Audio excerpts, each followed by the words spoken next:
even if his feet dangled a bit. She said, "Oh shit," to herself. Almost a bad mistake. Pye would have been mightily pissed if he'd had to trade chairs with somebody. No graceful way to do that. She then made a much worse mistake.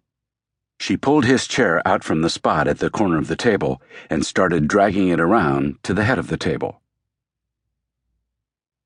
The bomb was in a cardboard box on the bottom shelf of a credenza on the side wall opposite the windows.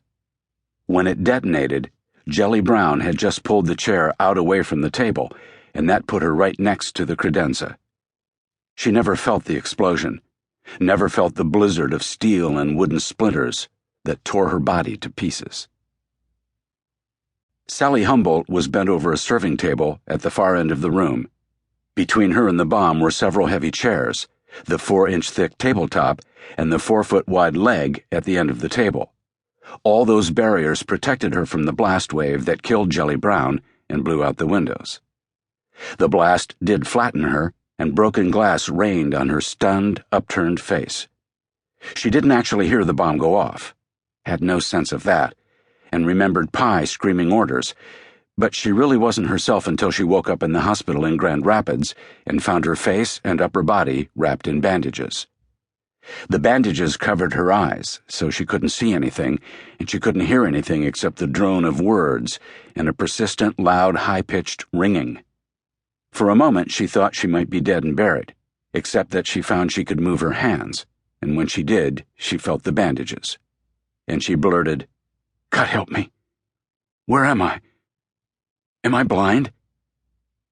There were some word-like noises, but she couldn't make out the individual words, and then after a confusing few seconds, somebody took a bandage pad off her left eye.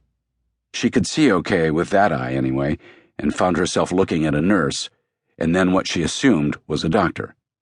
The doctor spoke to her, and she said, "I can't hear," and he nodded and held up a finger meaning, "1 moment." And then he came back with a yellow legal pad and a wide-tipped marker and wrote in oversized block letters, "You were injured in an explosion. Do you understand?" She said, "Yes, I do." He held up a finger again and wrote, "You have temporarily lost your hearing because of the blast." Another page. "You have many little cuts from glass fragments." Turn the page. "Your other eyelid is badly cut, but not the eye itself." Another page. "Your vision should be fine." Another. "You also suffered a minor concussion and perhaps other impact injuries." Finally, "Your vital signs are excellent." "What time is it?" she asked. The light in the room looked odd. 5 o'clock. You've been coming and going for almost 8 hours. That's the concussion. There was some more back and forth, and finally she asked, "Was it a gas leak?" The doctor wrote, "The police believe it was a bomb. They want to talk to you as soon as you are able." "What about Jelly? She was in the room with me." The doctor, his expression grim, wrote, "I'm sorry. She wasn't as lucky as you."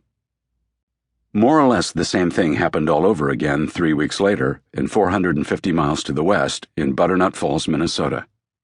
Gilbert Kingsley, the construction superintendent, and Mike Sullivan, a civil engineer, arrived early Monday morning at the construction trailer at a new PyeMart site just inside the Butternut Falls city limits.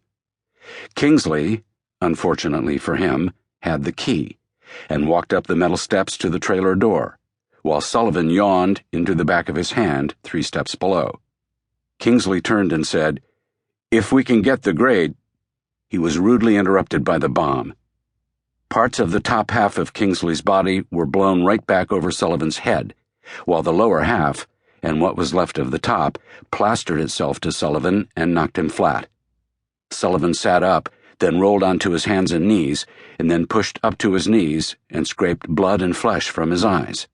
He saw a man running toward him from the crew's parking area, and off to his left, a round thing that he realized had Kingsley's face on it, and he started retching, and turned and saw more people running.